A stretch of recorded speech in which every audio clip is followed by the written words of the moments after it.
Good morning everyone! So for today's mini vlog, ito nga po at nakikita nyo po yung ating ampalaya dito. Tama kayo dyan guys, ito nga po yung ampalaya at ito po ang aming magiging ulam maya-maya. So ito na nga po at nihiwa ko na po yung ating mga ampalaya at binabad ko na po yan sa tubig na may asin. At meron din po rin tayong baboy dito na nagkakahalaga ng 100 pesos. At pinachop ko na po ito ng maliliit kasi pang sahog lang naman natin to sa ating ampalaya ngayong umaga.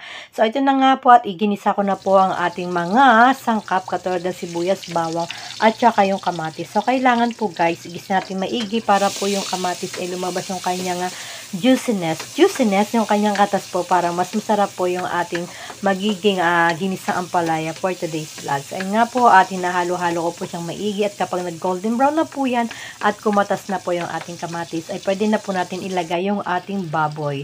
At eto na nga po at ilalagay ko na po yung baboy natin. At syempre yung baboy natin, naugasan na po natin ng maigi at na-drain na po natin yan sa strainer para hindi po siya masyadong may tubig-tubig para hindi tayo masyadong matalsikan. And then ito nga po at igigisa-gisa po natin sila ng bahagya at kapag nag-golden brown na po yung ating baboy, lalagyan po natin siya ng kaunting tubig para po mas lalong mabilis na maluto yung ating baboy. So yung baboy naman na nabili ko, ano naman daw to, malambot naman daw talaga to, sabi nung pinagbilihan ko yung suki ko. At syempre, hindi pwede mawala ang Knorr cubes.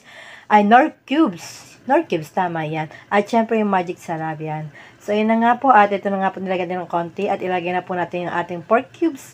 Ang galing po sa Knorr yan. At syempre, hindi po to sponsor. Knorr cubes, Bekeneman at magic sarap, Bekeneman. So, ito nga po. At lalagyan natin ng magic sarap para mas lalong sumarap ang ating ginisang ampalaya ngayong umagang ito. So, ayun, nilagyan natin ng kaunti lang naman yan. At haluin natin yan. At kapag kumulo na po yan, pwede na po natin ilagay yung ating ampalaya. So, ayun nga po. Tatakpan lang po natin yan ng bahagya. Siguro mga 10 minutes, pwede na po yan. And then ito, fast forward at ilalagay na po natin yung ating ampalaya na wala na po yan sabaw. Tinagal na po natin siya sa may tubig na may asin kaganina.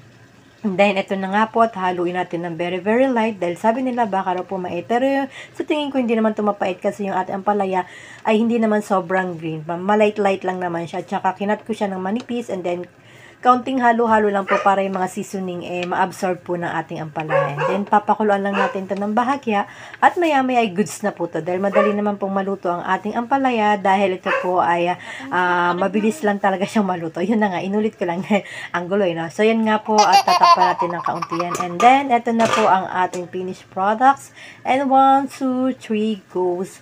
And then, takpan muna natin saglit. Ayan. And then, after that, goods na po yan. And ito na po ang finished product, ang ating ginisang ampalaya for today's vlog. And please, don't forget to subscribe, follow me.